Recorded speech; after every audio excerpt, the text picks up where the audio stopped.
Hi everyone, I'm Stephanie Dreyer, a plant-based meal planning expert and the founder of stephaniedreyer.com, where I help busy parents bring more ease to their meal prep and their meal times. Happy Meal Plan Monday.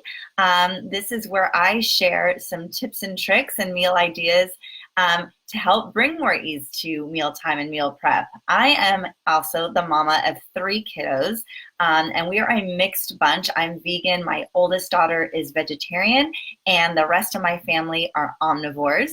So I have been on a journey for the past 10 years to really simplify and streamline my meal planning process because I love to cook and was finding that it was becoming a chore with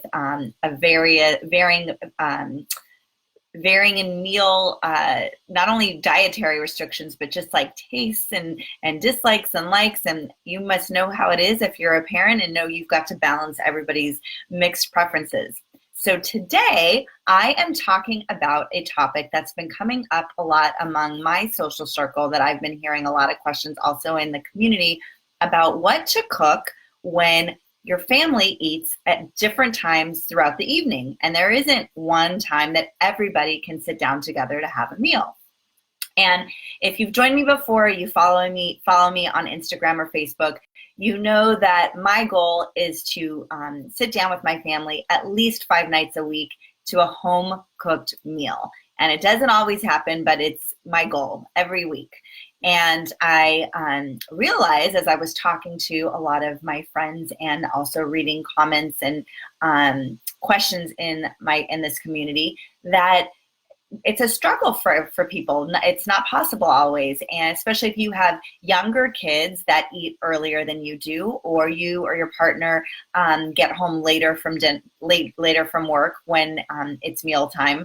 And it's hard to find a time that works. Also, if you've got older kids, which is where I've got 2 teenagers, so their schedules are getting busier than mine, which is saying a lot. So that can also be a challenge. It's just they might be getting home at 7:30 or 8 from activities, and the rest of the family's already eaten. So what I want to do today is talk about how to address that challenge, some tips and tricks, and some meal ideas that you can serve to still get a home-cooked meal on the table for everyone. Even though you might be eating at different times, it's ready for everyone, and you don't have to prep and cook 2 or 3 meals during the evening to accommodate everyone, because we want to make, again, simplify your life and make your time around the table happy. So few things I want to talk about first is what to cook. How do you figure out what to prep and serve? So first of all, I would suggest that you come up, look at everyone's schedules, and pick a time that works for like the most common denominator of time that would work to have a meal that would accommodate the majority of people in your family. So that could mean like maybe there's a half hour in between carpool where everybody is home, or a half hour before the next activity. And this might different every evening. So look at your calendar and kind of map out when that meal is going to be. And then make sure that everyone knows what the plan is. So I post my meal plan in the kitchen. I have a spot like a what do you call it, a white dry erase board where I have it posted. I suggest doing that. Posting, if you've got a family who's eating at different times all through the week, post what's for dinner and what time you're going to be eating. That way everyone knows the plan and can accommodate, plan their time around that and know, okay, when I get home, this is what's happening. Also talk for anybody who's going to be eating outside of that particular meal time. Make sure you just talk with them and make sure they know what the plan is. And if, for example, and I'm going to talk about meal ideas, but say you're doing a taco bar for dinner, make sure they know that you're going to have everything set out for them and that you expect them to clean up after or put the leftovers back in the fridge, whatever it is that you expect, because you're on to the next thing when they're eating if you're not there. Make sure that just you have communication, and it might sound simple and silly, but it is just, make sure that it's not simple and silly. It's something you need to have agreements about if you're serious about simplifying dinner for you or your partner. If your partner's the one who's going to be home and you're out, make sure that everyone just knows what's going on. It's always smoother. Everyone's always happier when expectations are clear and there's no surprises, right? So then the other thing that goes hand in hand is make agreements, and we kind of talked about this right now, but make agreements with family members about storing the food, about restocking ingredients. If you are doing a food bar, and you know there's going to be someone eating after you, make sure whoever, if it's not you, make sure whoever is there during that particular shift restocks whatever it is that needs, whatever veggies or whatever for the taco bar. Maybe there needs to be more chips in the basket or whatever it is. Make sure they're clear that at the end that they get their fill, that they make sure it's set up and ready for the next person or whoever else is going to be eating at a different time. Again, just common courtesy and setting expectations. And then the other tip I wanted to suggest is if this is your family, if this is your reality most of the time, then look at your calendar or your schedules and see when you can plan a night, or not even a night, it doesn't even have to be dinner. What meal is available where you can all sit down together and gather around the table and have a home-cooked meal together? Maybe it's Sunday brunch. Maybe it's Saturday morning breakfast. Maybe it's Saturday lunch. Whatever it is, find at least one meal a week where you can sit down together as a family and bond over a meal.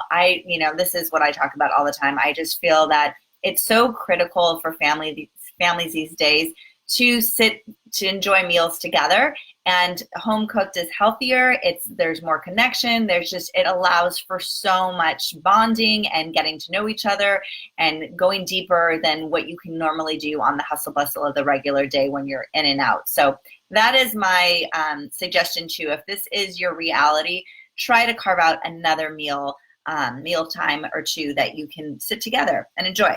So let's talk about meal ideas. So the idea here is, even though everyone's eating at different times, it doesn't mean that you have to cook 2 or 3 meals. It shouldn't mean that it doesn't have to mean that you're in the kitchen over 2 hours because you're cleaning up and then prepping for the next shift of people to eat, right?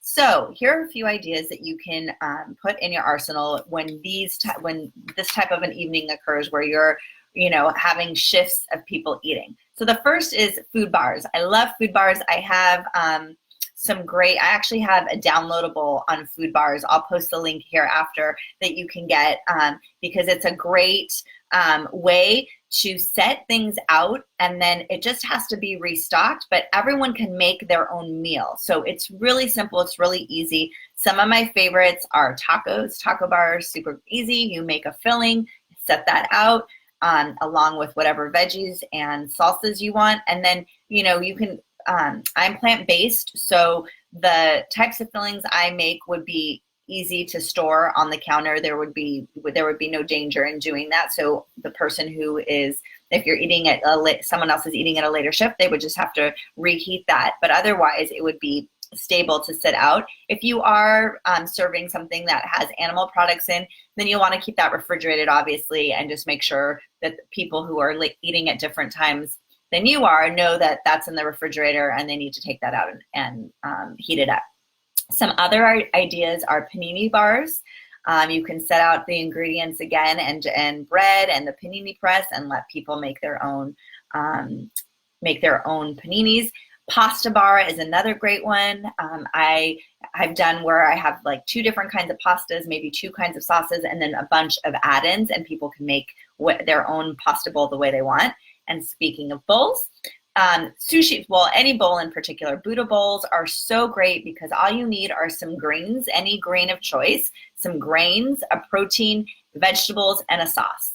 And that is really all you need, and you can lay out a variety. You can pick a grain and pick the greens that you want everyone to use, but then your other fillings, you can do some things that have worked for me are cucumbers, tomatoes, roasted vegetables of all kinds, roasted sweet potatoes, et cetera, et cetera. And nuts and seeds are also great to have as options. And then make a dressing or 2, whatever, to give people choices, and set that out and let people just make their own bowls. Veggie sushi bowls are a favorite in my house. We use baked tofu and cucumber, carrot, shredded carrots. What else do we have? I'm totally blanking. Avocado and sesame seeds and nori and tamari. Super simple. And then another idea is wraps. Lettuce wraps are a great idea. You would just make a filling, and then you have your lettuce leaves and maybe some kind of dressing that you can drizzle on top.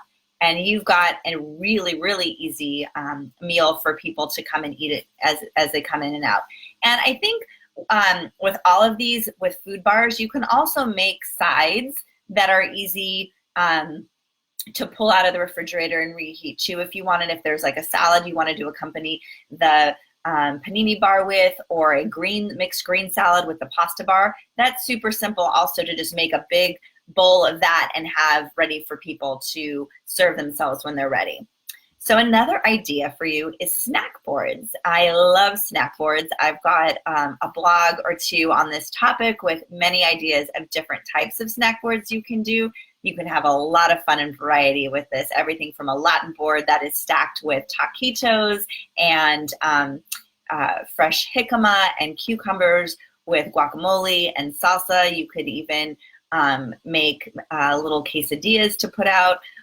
There's so many different things. You could do a bean dip. There's so many different things. So anyways, that's one of my favorites, obviously. But then you can also do a very easy, like crackers, nuts, plant-based. For me, would be plant-based cheeses or spreads, hummus, and vegetables. And then you just kind of restock that as people are coming in and out, which is super easy. If you're going to be in throughout the night, that's something really easy. That is the rest of your crew is coming in and out. You can easily restock for the next person. And then obviously, I don't know how obvious, but to me, a slow cooker or a pressure cooker is a great resource to use if this is your family's reality for dinner more than one night a week, is to do something in the crock pot or the pressure cooker, because it'll keep it warm. You cook it. First of all, it's easy cooking. It's all in one pot. But then once it's done, it can sit in there and stay on the warm setting. And then people just have to serve up their own. So obviously, soups and chilies and stews are no-brainers for these types of meals. But you can also do things like pasta and fajitas as well. So there's another idea for you. And then I was also thinking casseroles. I'm lucky enough where I have a warming oven, a warming drawer. So, but if you don't, you could just keep your oven on low at like 200 degrees and keep like a lasagna in there, or any type of baked casserole for that matter. And people can, you can portion it, slice it up, portion it, have it stay warm in there, and then people can just serve themselves as they come in for the evening. And again, you can prepare a side salad or something like that, a vegetable that's easy on the side and can sit out and doesn't have to be heated at all. So that's another idea. And then one more idea is dinner salads. So you can make a big batch of this, keep the dressing on the side, and pasta salads are a great example of this that you could do, that are really filling and satisfying and can sit on the counter and people serve themselves as they come and go. So those are, how many did I give you? 1, 2, 3, 4, 5 different meal ideas for you. I hope that that's helpful. I would love to hear what you think, if this is you, if this resonates with you. Do these meal ideas, would these work for your family?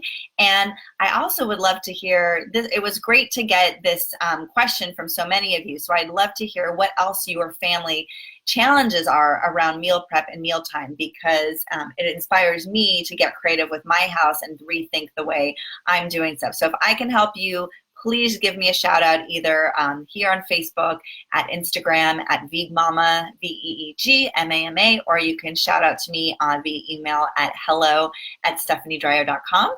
I'm going to be back next Monday, a week from Monday. I'm going to take in next Monday off for a little mini vacation, but I'll be back on the 19th at noon Pacific Standard Time for another Meal Plan Monday live, talking about easy summer meals. So I know we're winding down summer, but I've got some more ideas to kind of round out the rest of the summer months, and would love to share those with you. So join me then if you can. And if you're not following me over at Instagram, please feel free to over at Veegmama, VEEGMAMA. I have also got a bi-weekly newsletter that you can sign up, and I share recipes and more meal planning tips and I also have free downloads that I share via my newsletter, and you can sign up for that at stephaniedryer.com and get a free batch cooking starter kit when you do that. There, I have a great guide for you with recipes and a meal planner, so check that out over at stephaniedryer.com. And then if you haven't already signed up to join me live on Facebook, I've got the link over in the description with how you can get notified to do that. So thank you so much for watching. I hope you enjoyed today's Meal Plan Monday, and I will see you in 2 weeks for the next one. Bye.